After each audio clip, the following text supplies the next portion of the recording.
I've got a bit La Liga mad on this channel in recent weeks, but following two videos about the downfall of Barcelona and another looking at the current turmoil at Valencia, I thought I'd cast our minds back to a happier time for a giant of the Spanish game.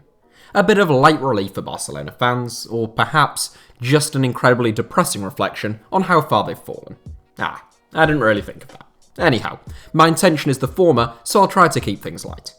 In 4 seasons as Barcelona boss, Pep Guardiola won 14 trophies, an average of a treble and a half a season, which could accurately be described as rather impressive. Guardiola's final season at the Camp Nou was actually his worst, as Barca failed to win the La Liga title for the only time during his 4-year reign, and suffered a memorable defeat to Chelsea in the Champions League semi-finals. They did still win the Spanish Super Cup, the FIFA Club World Cup, and the Copa del Rey though, and it is the last of those achievements that we are interested in here, since the 2012 Copa del Rey final was Pep Guardiola's final game in charge of his boyhood club. He went out in style up against a manager he admires greatly, the current Leeds United manager, Marcelo Bielsa. Bielsa's Bilbao team played a famously high-intensity pressing game, but that was Barcelona's meat and drink, and they were 3-0 up within 25 minutes.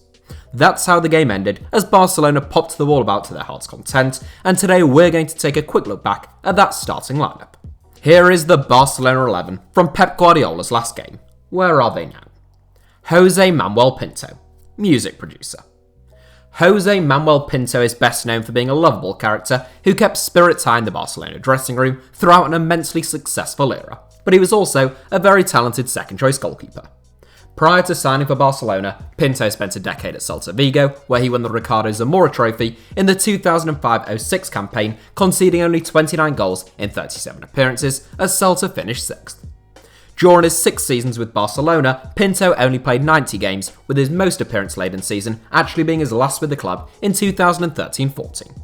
Nonetheless, he started ahead of Barca's regular number 1 Victor Valdés in the 2012 Copa del Rey final, as Pep stuck by his cup keeper and Pinto repaid him with a clean sheet. Now aged 44, Pinto set up a record label whilst he was still playing in 2000, releasing his own music under the pseudonym Wahin, and I've no idea if I'm pronouncing that right, and he has focused increasingly on his work in the music industry since hanging up his gloves. Martin Montoya, Real Betis. A Catalonia native who joined La Masia at the age of 8, it was under Pep Guardiola that Martin Montoya was brought into the Barcelona first team.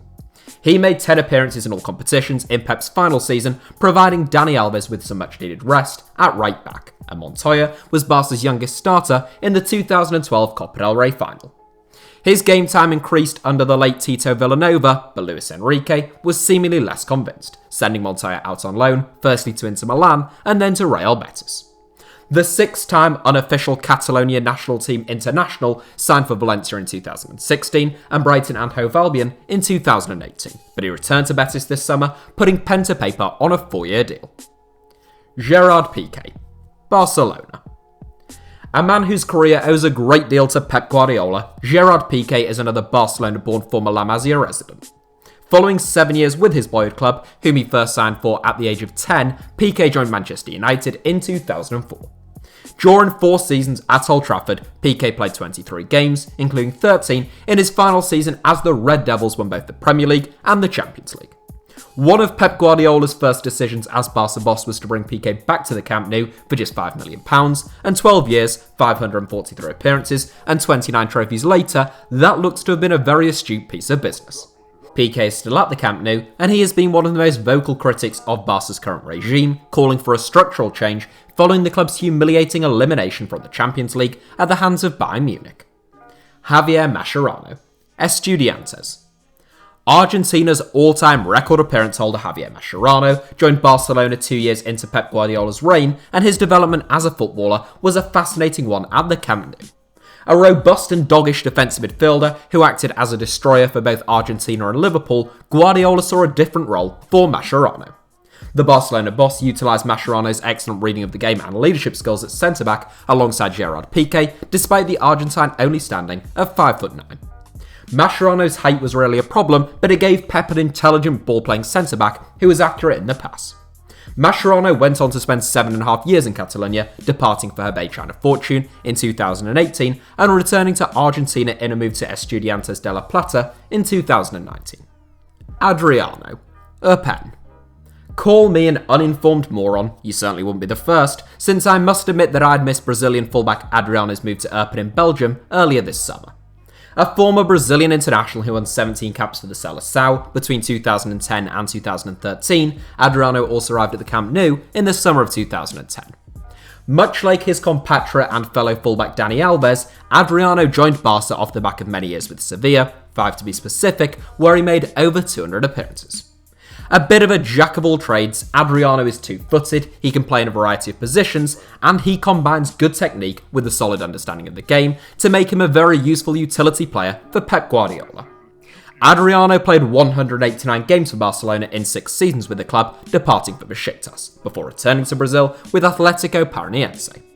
As mentioned, and previously unbeknownst to me, Adriano signed for Belgian outfit Eupen last month, making him the club's only current South American. Sergio Busquets, Barcelona. A midfield pivot with a footballing IQ that is off the charts and an ability to make the difficult appear to be effortlessly simple, Sergio Busquets is like a Pep Guardiola wet dream. Indeed, there are many parallels between Pep and Busquets himself in terms of the way in which they played the game. It's little wonder Pep wasted no time plucking Busquets from his Barca B team as soon as he was handed the top job at the Camp Nou then, and the midfielder registered 41 appearances in his breakout campaign.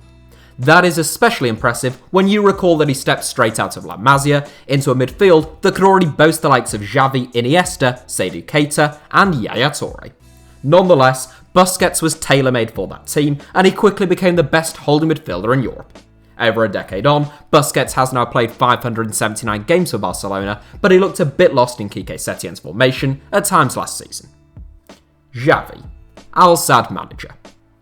It could, and indeed is often said of Pep Guardiola, that he inherited a brilliant team at Barcelona in 2008, and in many respects, that is true. However, even an all-time great like Javi went from being a very good midfielder to something quite spectacular under Guardiola's guidance. There's no doubt that the midfield passmaster, who was like a metronome in the Barcelona midfield, pulling all the strings and leading the opposition on a merry dance before striking a through ball that was like a dagger to their heart, improved immeasurably under Pep.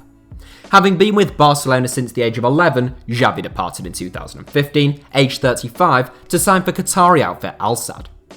He spent 4 years in the tiny, oil-rich, human rights abusing Middle Eastern state, looking like a 30-year-old man going up against 5-year-old kids in most games, before hanging up his boots and taking the reins as first-team boss. Javi's management of Al Sadd is widely believed to be an extremely well-paid audition and learning curve in anticipation for taking the Barcelona job, as he will most likely be Ronald Koeman's successor. Andres Iniesta, Vissel Kobe. A man who bled the colours of Barcelona despite not having been born in Catalonia, Andres Iniesta was a native of Albacete, but he was poached by La Masia at the age of 12. A magician on the ball from day one, when Iniesta captained Barcelona's under-15 team to victory in the 1999 Nike Premier Cup, Pep Guardiola told fellow midfielder Javi, "You're going to retire me, but this lad is going to retire us all." Guardiola never got the chance to play alongside Iniesta in the Barcelona first team, but Javi and Iniesta would become a famous midfield partnership, and Pep would have the privilege of managing both of them. Iniesta spent 16 years in the Barcelona first team, racking up 674 appearances, and spending much of that time as one of the most bewilderingly brilliant midfielders on the face of Earth. Japanese club Vissel Kobe were his new suitors in 2018, and he is currently in his final year with the J1 League side and is expected to hang up his boots at the end of the season. Pedro, Roma. Interestingly enough, Pedro Roma, all one name, was actually a footballer himself, a former Portuguese youth international and Academica legend who spent almost 15 years as the club's number 1. That is your fun fact for the day, but the Pedro we're talking about here has the full name Pedro Eliezer Rodriguez Ledesma. He most certainly isn't a goalkeeper, and he just so happens to now play for Roma. Again, people talk about the players that Pep inherited, but Pedro is someone who was brought into the Barca first team by Pep Guardiola, became a genuinely top-class wide man, and has never quite been the same without him.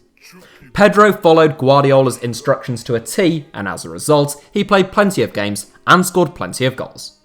He bagged a couple in the game in question, the 2012 Copa del Rey final, scoring in the 3rd and 25th minutes.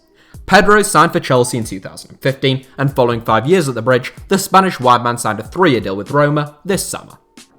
Lionel Messi, Barcelona. A man in the news right now, as he almost always is, and usually Lionel Messi isn't in the newspapers right now due to what he has been doing on the pitch. Following 19 years at Barcelona, where he has rewritten the record books and left an indelible mark upon the game of football, never has Messi's future in Catalonia seemed to be cast in such doubt. During his 4 seasons playing under Pep Guardiola, virtually everything Lionel Messi touched seemed to end up in the back of the net. In Pep's final season, Messi scored a record-breaking 73 goals, and I know it's been a while, but it's really worth hammering that number home. 73 goals in a single season. I mean, a 30-goal season is impressive, 40 is outstanding, and 50 means Ballon d'Or contention at a minimum. But 73. What's more, Messi has never played as an out-and-out centre-forward, and he also recorded a frankly laughable 29 assists that season. We may never see the like of that again, even if you live to be 100 years old, so wherever Messi ends up next season, just sit back and drink in the last few years of a truly generational talent. Alexis Sanchez, Inter Milan. The brilliance of Lionel Messi during those 4 seasons and beyond can sometimes take the limelight away from Barcelona's other forward players, but Alexis Sanchez certainly played his part during his 3 seasons at the Camp Nou. Signed from Udinese in 2011, Sanchez brought his bullish and explosive approach to La Liga with plenty of success. He scored 47 goals in 141 games for Barca, with only the first of his 3 seasons with the club being spent playing under Pep. Sanchez departed in a big money move to Arsenal in 2014, where he spent 3.5 years as one of the best players in the Premier League. He became the best paid player in the Premier League after that, following a move to Manchester United, but subsequently ceased to be one of the division's top performers, or even anywhere near. Following a disappointing 18 months at Old Trafford, Sanchez joined Inter Milan on loan last season before making that move a permanent one in the summer. So that is it for the Barcelona starting 11 in Pep Guardiola's final game in charge, although I will just add that the 3 substitutes that evening at the Vicente Calderon Stadium were Cesc Fabregas, who now plays for Monaco, Liverpool linked Thiago Alcantara, who still plays for Bayern Munich at least at the time of this recording, and Seydou Keita, who retired from football in 2017. Meanwhile, Pep Guardiola himself is of course now the manager of Manchester City. Thank you all dearly for tuning in for today's video. I sincerely hope you found some enjoyment in it, or at least some interesting information.